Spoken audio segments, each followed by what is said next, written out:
Mon here. Do you have psychic ability? Do you have psychic ability? I knew that I was going to repeat that. Okay, so intuition or a gut feeling. I knew that was going to happen. I knew we shouldn't have gone. I knew something bad was going to happen, etc. Now, people will sometimes say that women have really good intuitions or women's instincts or what have you. What is intuition, of course, would be something that we would want to ask if we were going to test it. And it seems to be just this kind of, well, like I just know to do this or not to do this. It's kind of instinctual response, gut feeling. But is it actually useful or even a thing at all? Now, looking it up online, I found a bunch of things about psychics and found one test that was conducted that was a really bad test. It just didn't really show much of anything at all, in my view. So, if you think, depending on what you think intuition is, maybe you think it's making a good choice or avoiding a bad choice, or maybe it's a bit of both. There's ways to test if that's even a thing that you're good at doing in the first place. And the other thing that's important to know is our brains are remarkably good at remembering hits and forgetting misses. And your brain is wired to keep you alive, essentially. You have a subconscious that processes things that you observe that you're not even, you don't even know what your brain is looking at all the time. And so when you feel weird or like spooked out or like uneasy, this is your subconscious like trying to figure out something and say, okay, this is a high alert area.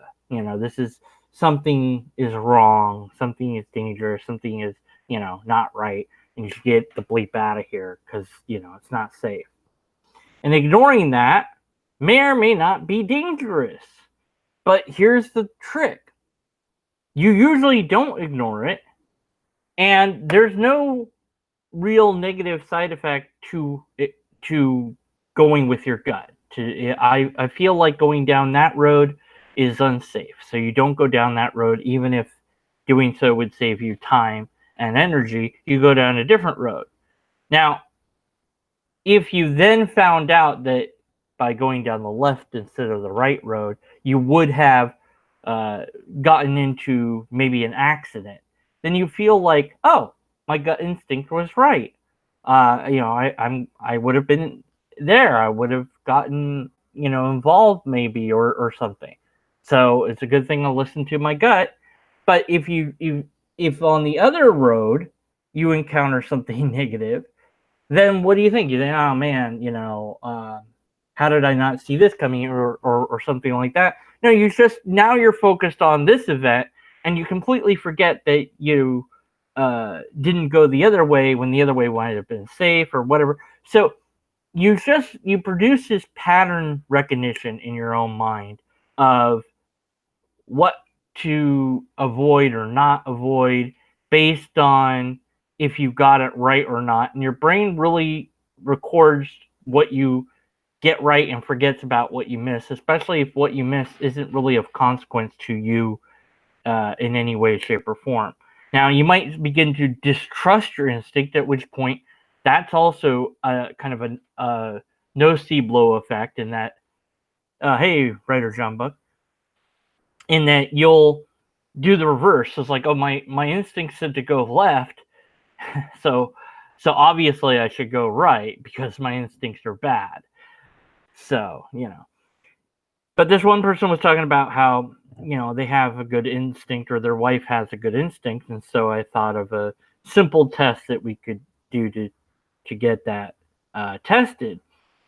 Of course, there's many things you could do. Now, let's say that for this one I had, you would need a couple of people. You would need another person to conduct the placement of the test itself, because you don't want to give away anything yourself. So it's essentially a single blind testing. You have, four boxes, and then the third person puts something of value under one of the boxes. The wife comes in, picks a box that she thinks has the valuable object. They're out of the room. They leave the room. By the way, the third person, you record it, or somebody else records it, however you want to do it, and and you keep doing that, like, say 10 times. And so by chance they'd probably get one, maybe two right. And that would be it. Maybe three times would be by chance. If they got it right every single time, well then, man, take that person to take that person to Nevada or something. I don't know, but you'd want to do it again and see if they could do it again, and make sure the controls are even uh, stricter the next time around. Maybe you think, well, it's not about locating an object. That's not what intuition is. It's like avoiding danger. Okay, great. Then you get a few doors and you set them up, and behind the doors you put, some bear traps that are open, and you're like, okay, open the door that doesn't have the bear trap behind it, or something. Well, you don't want to get hurt. Well, no, but if you have good instinct, then you'll open the right door, and it won't be a bear trap there. So how much are you really willing to test the idea that you have a good instinct? And if you push people on that, uh, you sometimes you'll get a pushback. I remember this one guy that I suggested that we test his gut feelings. Like, no, I've used my gut feeling for years, and it's always worked out for me. And I'm like, well, but you've never tested it, so how do you know? Yeah, I would never get a bear trap experiment through an ethical board. That's right. Okay, maybe that's a bit extreme. You'd have something on the other side. Maybe you'd have somebody on the other side of the door ready to hit you with a pie or something. And it's like 3 out of the 4 doors, has a pie person behind, waiting. Somebody waiting to slap a pie in your face. You want to avoid that, so you better choose the right door using your instinct. So you have a 1 in 4 chance, and yeah, let's see how good your instinct is.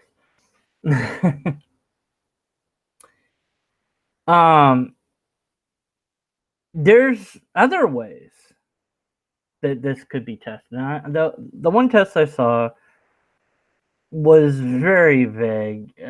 Like I said, it had to do with they had, they showed people dots on screen, and they're like, okay, they're gonna move left or they're gonna move right, and they also changed colors and stuff, and it just it it seemed more that there was some pattern recognition going on than that they were actually getting better at intuition or whatever. Like, okay, they were guessing right as the test progressed, like, or something like that. It wasn't very clear what the testing parameters were in that particular one. And like I said, you can devise much simpler, more demonstrative tests than something like that. And I think that we do think that we have an intuition, and to some extent it is a thing, in that you do process more than you're consciously aware of, and so your unconscious is updating your consciousness with things that it figured out and sorted out. And so it now that comes with, like, reading people, which is usually where you get your intuition sort of claims being made. Is like, well, I look at that person, and I know what they're thinking, or I can, and it's like, well, if you know them really well, you might be able to predict what they're going to say or what they're thinking. Um, but again, you could test this, have them write down what they're going to say or what they're thinking. You write down what you think that they're going to say or what they're thinking. And they do that, so they made a game show out of it, the Newlywed Game. How are they going to answer this question or whatever? So It's not difficult to construct a test, but people don't do that. They just assume that their gut, that their intuition is a real thing without any test at all. So that's interesting, isn't it?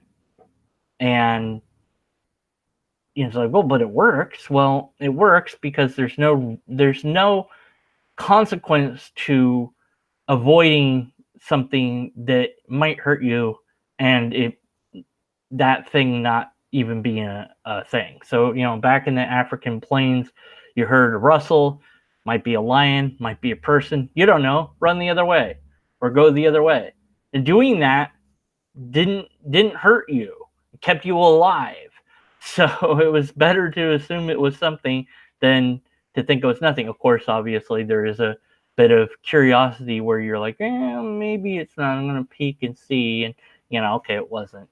So there is room for this to wiggle a little bit either way. It's not a precise thing. Um, Deja vu is also kind of a thing that people sort of make too much of. And it's an interesting thing. I've had it occur to me many times. And I have to remind myself what it actually is because every time you experience it, it's very, well, for me, it's unsettling. But your eyes actually are processing faster than your conscious brain can process. And again, it's being processed by things in the back or whatever. And then so what happens is sometimes your unconscious doesn't tell your conscious before the image gets there. So the conscious gets the image before the translation finish, and so it gets the image like twice. So you think that you've just experienced that moment before because you did experience that moment before, not in reality, but in your own brain. So that's basically, I mean, it's more technical than that. That's basically what deja vu is. And it's like, oh man, I've been here before. I've done this before. I've seen this before. Yes, because my brain processed it just a moment ago, but now I'm catching up to that. And so my brain is now reprocessing it. And so then that triggers a different sensation of, whoa, this is, weird or whatever. And, it's not an alternate reality or dimension seeping in or the matrix breaking down. It's just how your brain processes stuff. I know. It's like, oh man, but I want there to be, mystical stuff. No. Reality is cool enough as it is. We don't need to add to it. So, what is it about uh, what is it about intuition or odd things that our brain does that we give it more credit than it's really due? And I think it is because, well, we are so used to it serving us, and we're not really, it's not really serving us in a way, and in a way it is. It's kind of weird.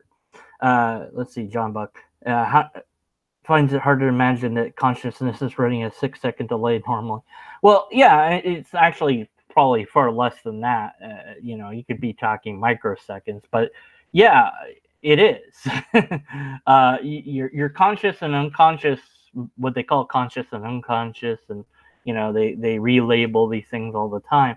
But there's parts of your mind that you, whatever that is aware of, and that you, whatever that is not aware of, yet is still going on in your brain. Well, how does that work?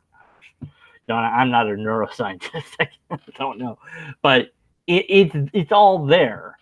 So we can explain a lot of it. Now, of course, it's very, very tempting to say, oh, well, we can't explain this and we can't explain that. And therefore, something else. Oh, really? I've seen this, and I'm going to be talking about this more in a different video, actual video rather than a hangout. But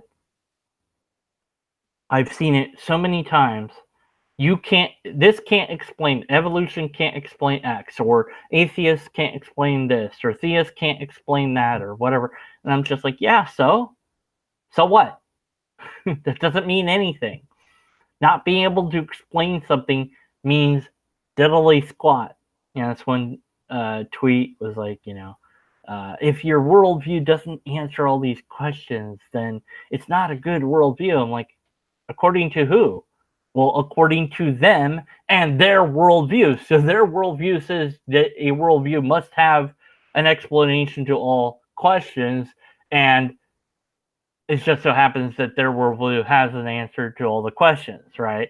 It's like, well, but there's no rule that actually says that your worldview must answer anything.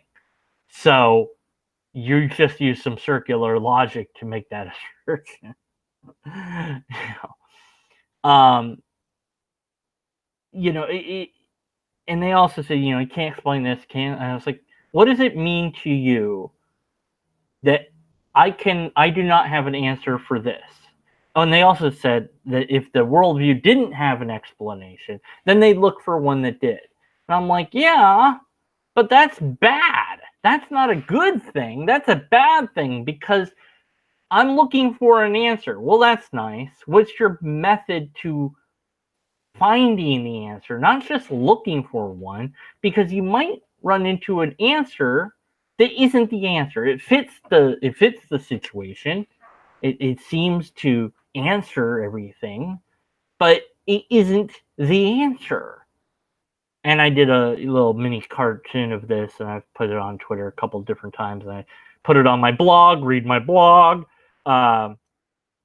where there's a tree, there's some dirt, there's some marks in the ground, there's a fire, and the other person says, well, it's obviously it was a dragon, because the dragon left those claw marks, ripped that tree down, and of course dragons breathe fire.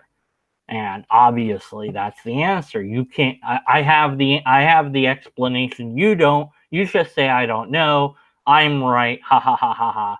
You suck. And it's like, what? Huh? What? Where did all of that come from? Like, yeah, it all explained what happened, but now you need an explanation for the explanation, because you have to demonstrate, well, that dragons are even a thing that could do any of that in the first place. And it's not enough to just have a worldview that gives you an answer for X, Y, and Z, because the answer might not, in fact, be an answer at all. It just might fit. It just might seem like it fits. It's like, oh, what? I saw this on Twitter. What can God not explain? So I said, what can magic not explain? What can time travel not explain? What could super advanced aliens not explain? I mean, I could go on, I mean, it's a meaningless statement to make. And I know it's wrong because my intuition said it. To wrap it back into that. So our minds and the way that we think about stuff is, I find interesting. But I also find interesting that questioning that is something that seems hard to do sometimes. Unless you think about it. Then it's not. But then it might be. I don't know. All right. Well, so what else? Anyone have Buck have John Buck stop here? We're gonna have a chat at some point. We gotta set that up. But that's not right now. Right now, I think I'm done. I think I'm done for now. I mean, I said the things, and so it's kind of a short, just a thing to say those things, and how to test your intuition. I give you some ideas of how to do it. So hey, if you do that, if you conduct a test on your intuition, I'd love to see the results and how you set up the test and everything. And if you don't do that, then I guess you won't have results to share. But don't just go with your gut. Well, I guess you have no choice because we have to make decisions. But know that it might be wrong, and it also might be right. Yeah, basically flip a coin. You know what? Screw it. We're all screwed. That's it. That's the solution. You know what? I don't have a good way to end this hangout. And I lost the chat. I lost the whole window I was looking at. So I don't know if anyone's saying anything now. This is great. Oh yeah, I was gonna say, I wonder what John Buck's saying. I don't know. You got the window closed on me. He's probably not saying anything. Nobody's saying anything. I don't know what's going on. Okay, let's see. Come on, reload. There it is. I'm hearing myself talk again. There we go. Okay, there's a couple good books on intuition. Okay, yes, I'm sure there is. Yeah, there's a lot of good stuff out there. There's also a lot of bad stuff out there. So yeah, Writer Buck will be talking. I don't know, some point. I don't know. When can you talk next time, Buck? You know what? Why am I doing this here? I should be doing this on Twitter, asking him when he gets. Goodbye. I'm hitting the button. Hit the button. Hit the button. That's the button.